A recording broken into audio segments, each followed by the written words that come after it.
This episode is supported by PIMCO, a global leader in active fixed income with deep expertise across public and private markets. PIMCO invests their clients' capital in income and credit opportunities that span the liquidity spectrum, leveraging their decades of experience navigating complex debt markets. Their flexible capital base and deep relationships with issuers have helped them become one of the world's largest providers of traditional and alternative investment solutions and a valued financing partner. Visit pimco.com to learn more.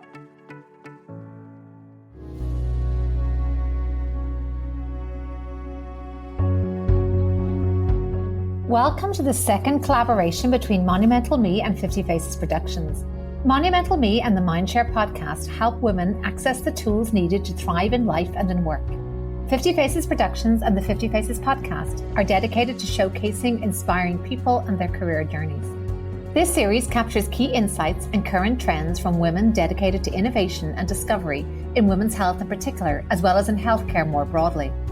Focusing on women in healthcare, wellness, and health tech, we hear about the funding gaps, technological advances, and awareness campaigns that are bringing this issue out of the shadows and into improving lives.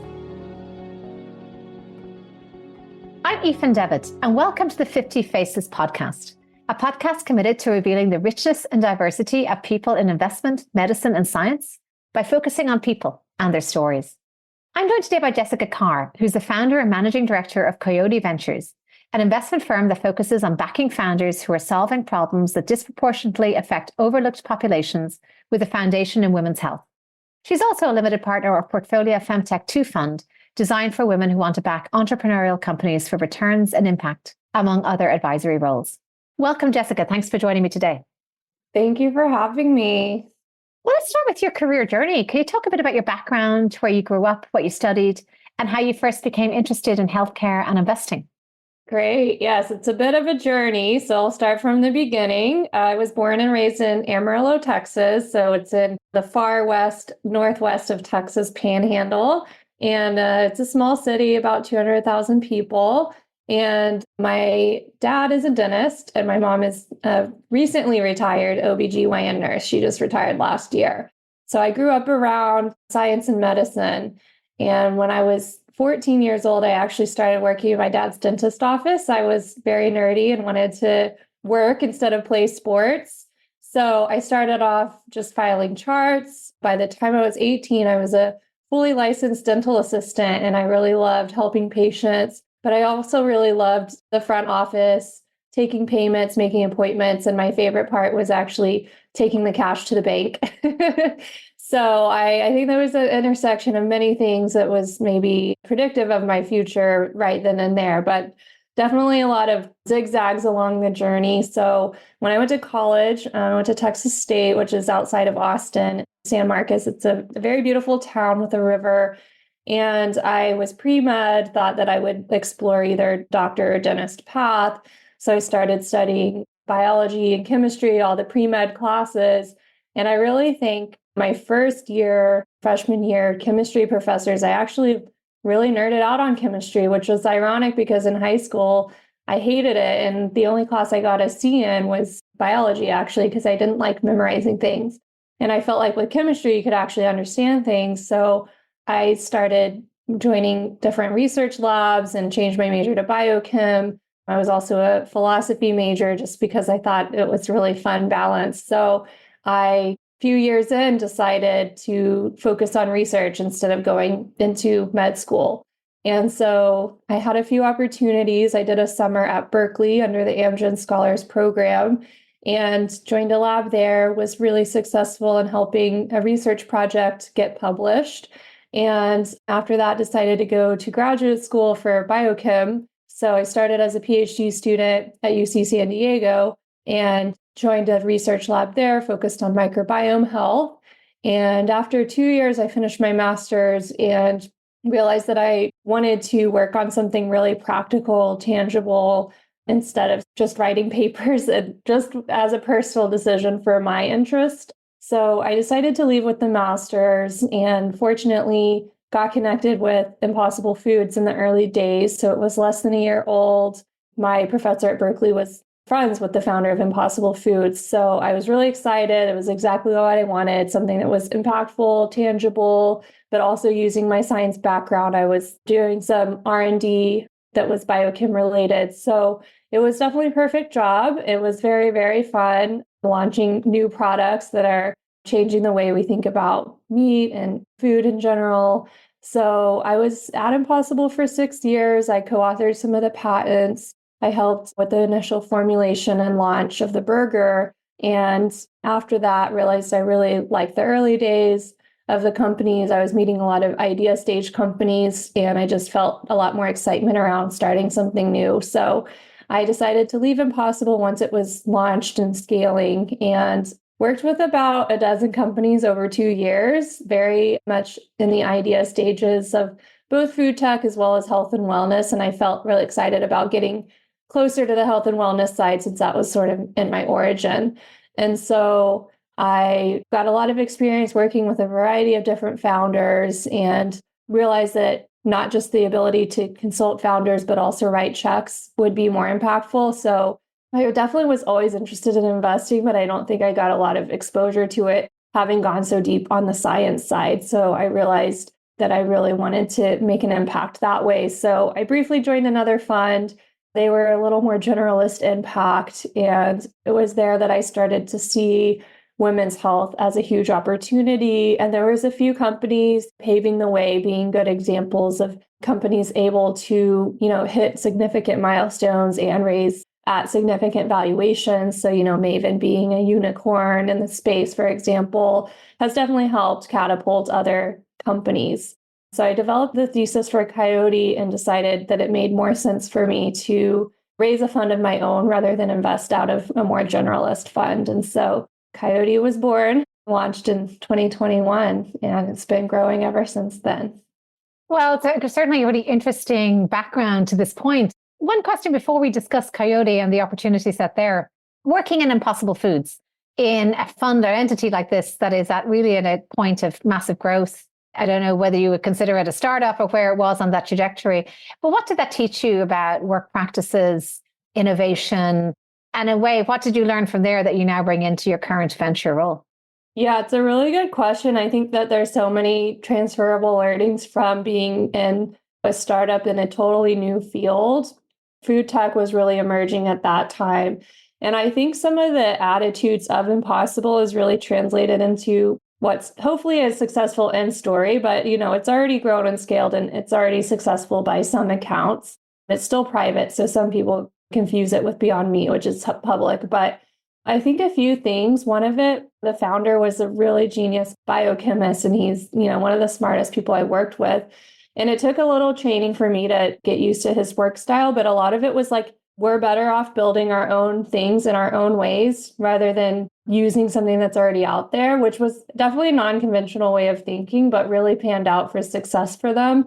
So even a small example was I was trying to compile a list of meat flavor compounds.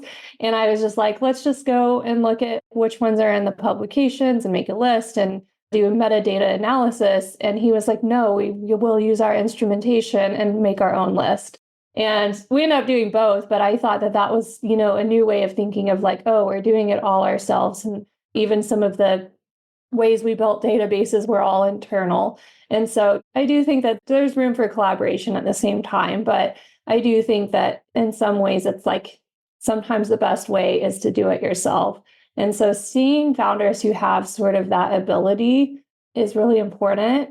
And I think just understanding the level of innovation, it's definitely just a training that I've received being from Impossible and being around really innovative companies. I think that there's a lot of companies that are slightly improving something, or maybe they're just plugging in like one simple technology and it's not a pure innovation. So I think the definition of Coyote is understanding what we define as an exciting innovation that can change the future versus something that is kind of just a Band-Aid. Really interesting. I got to latch on to that. Like, what is here to last? Essentially, what's going to be that changes? One quick thing, though, just again on mindset.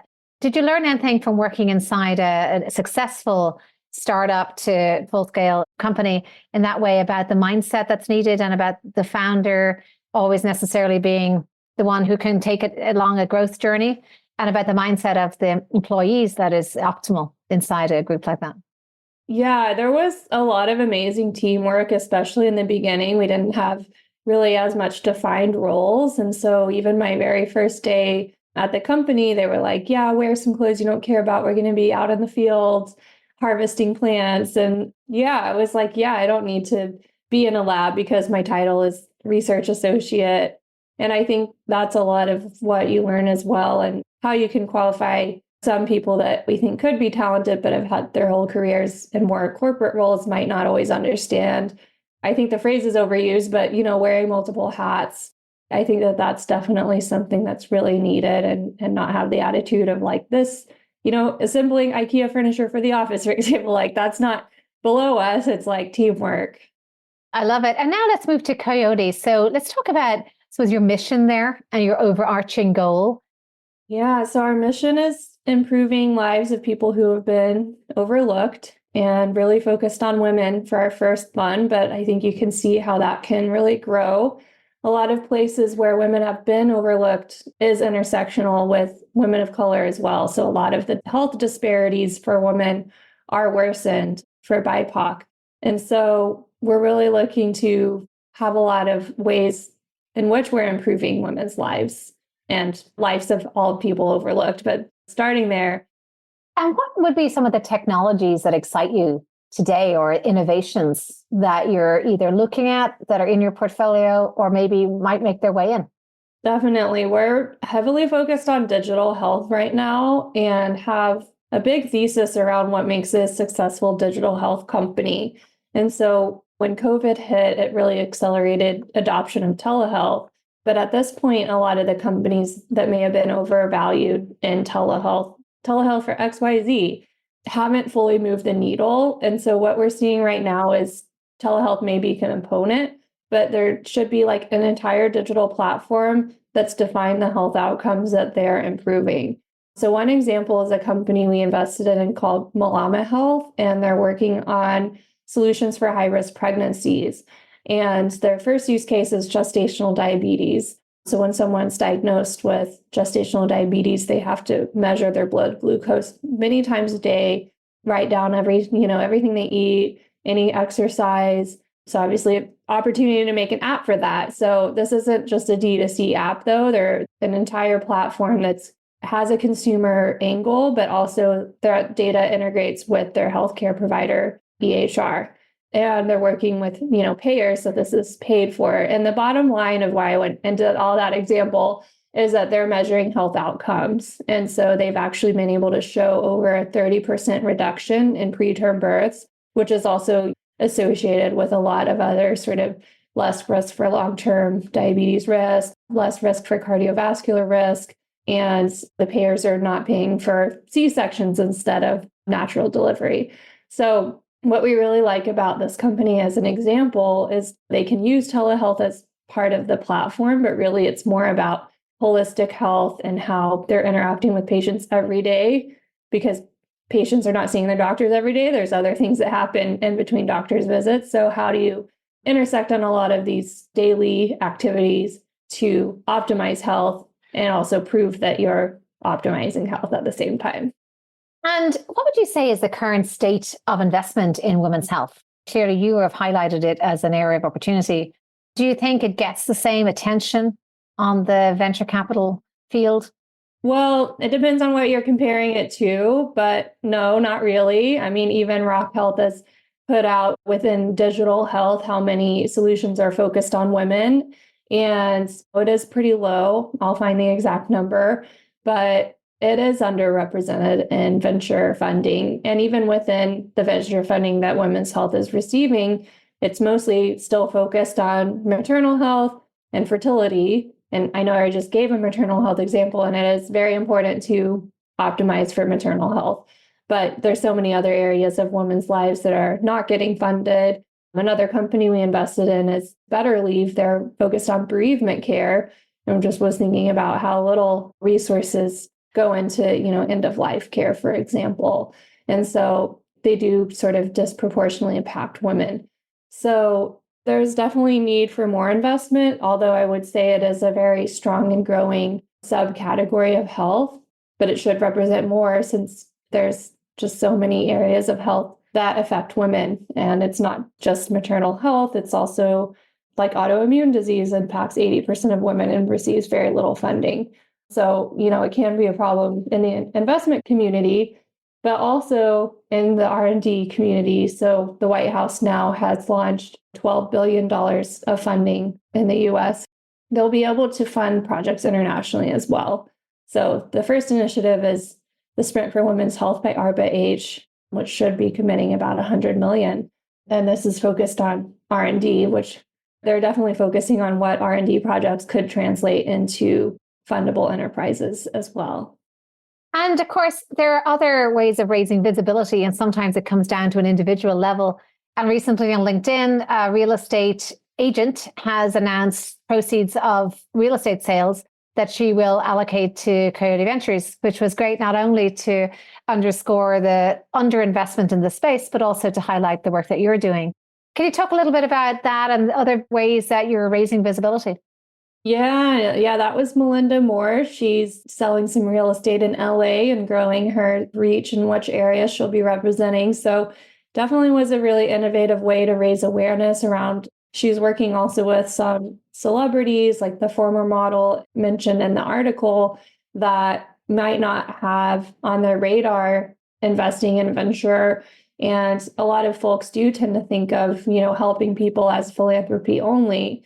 So it is important to raise awareness that we do make positive impact, and we do report on both impact metrics and diversity of our portfolio. But it's, you can make returns on it at the same time. And so that's a really important message to reach, especially as women who want to make impact are coming into more and more wealth and will be majority holders of new generation of wealth. And so it is important to get the message out in many different ways. And Melinda found a very creative way to do it. So excited. It was great. And just to get technical for a little bit in terms of the opportunity around a venture opportunity, I suppose what would be the entry points for, is it angel investors, institutional investors, as well as what kind of returns and time horizon do you think in this area, not your fund in particular, but just in this area that investors need to bear in mind? And given the sort of size and what stage are you investing in, what kind of exits, I suppose, do you think are on the horizon? A lot of questions in there. Definitely in the weeds a little bit, but we're operating as a traditional venture fund. So we have the traditional 2 and 20 and 10-year fund life, which these days does typically get extended about 2 years. And one reason we are focusing on digital health is that a lot of these technologies can be scalable more quickly. I do think if you ask people who are investing in more biopharma, I tend to think that costs a lot more and takes longer. But we have seen examples of digital health companies that can exit in the 8 to 10 year horizon at over $1 billion exit. So we are targeting those types of returns that could return the whole fund. So it is hard when you look at it, like how many companies can achieve that and what the amount takes to return the fund when you assume somewhere between 50 to 75% do not. It comes down to the power law of, depending on a few companies, less than 20%, but realistically more like 1 to 2 out of the 25 to 30 we'll invest in will hit that target return. And so that's why we do have to be pretty strict looking at financial projections of companies. Even though, yes, they are made up with logic and thoughtfulness, hopefully. And if they're not, then I'm sort of like, how can you return that if you don't even have a goal? So hopefully that answers your question. Yeah, absolutely. And then just to take the question a little further about visibility and attention, we've spoken about the fem health area. How about as a venture capitalist in an emerging fund? We met actually at a Women in VC conference, I believe, and those events are great in terms of raising awareness of women in VC. How would you maybe characterize what it's like for a woman in VC right now in terms of the fundraising experience, the level, percentage going into female founders, female venture capitalists? Do you have any sense of that?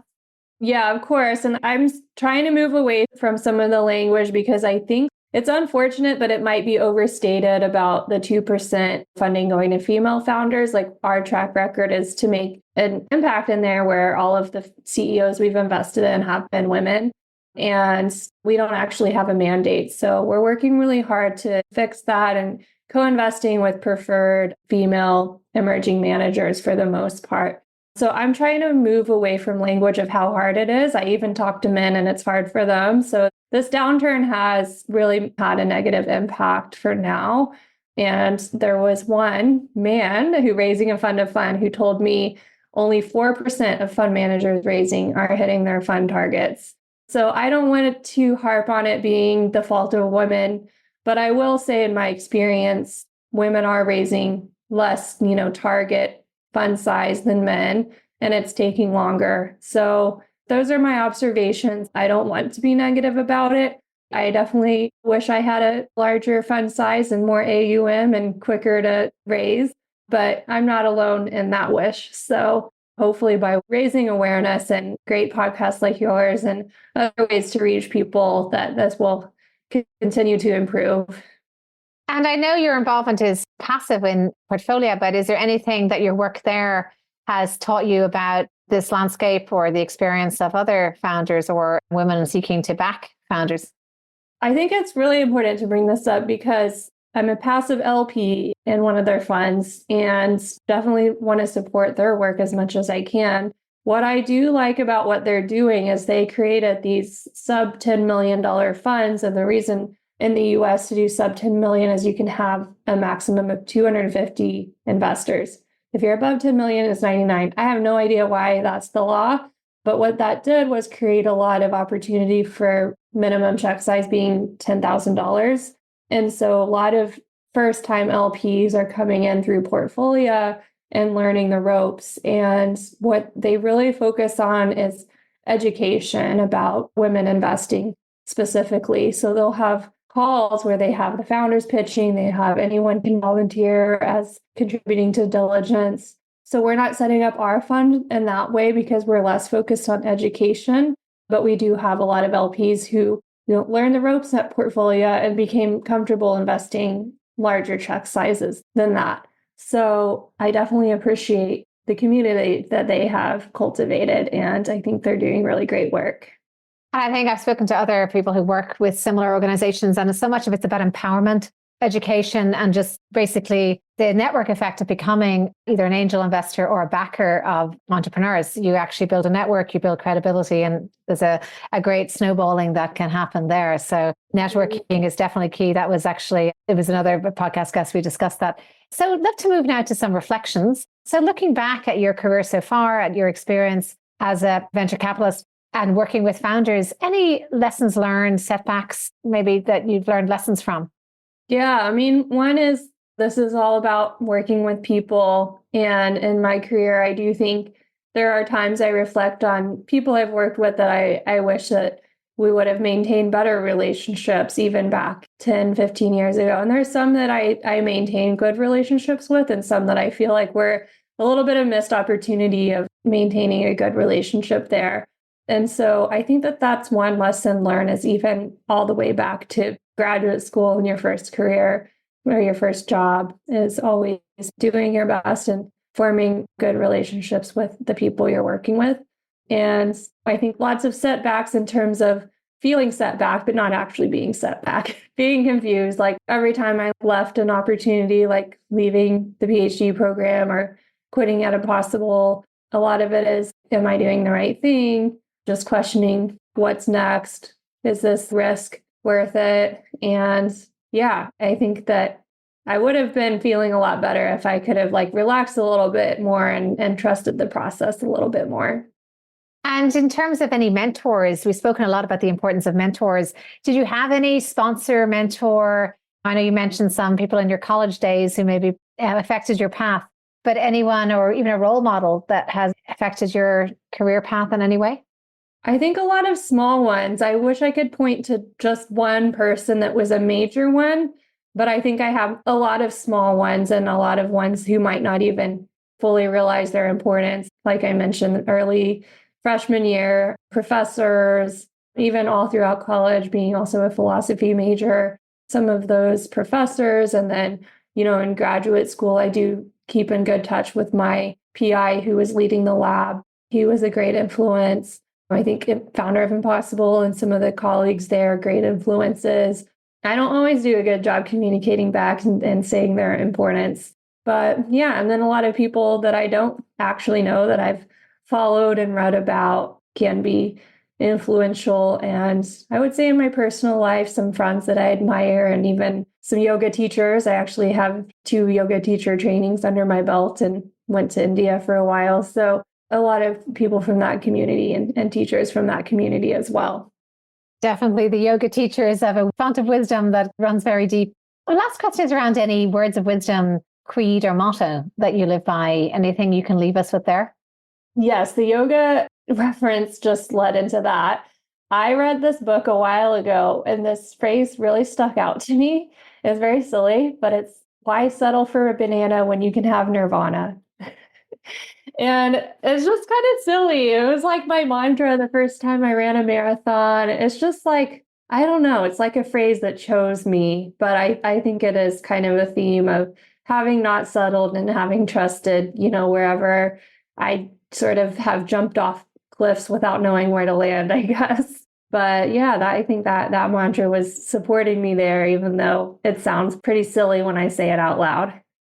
I love it. Well, let's all keep striving for nirvana. Jessica, it's been such a pleasure to hear from you the mission behind Coyote and what drives you, the quest to raise visibility, bring funding, and really bring into the foreground these issues that are important to all of us and that I think we have to amplify over and over again. So thank you so much for the work you're doing, for the network you're building, and for sharing your insights here with us.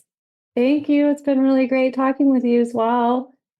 Thank you for listening to this podcast made in collaboration with Monumental Me and 50 Faces Productions. If you liked what you heard and would like to tune in to hear more inspiring professionals and their personal journeys, please subscribe on Apple Podcasts or wherever you get your podcasts.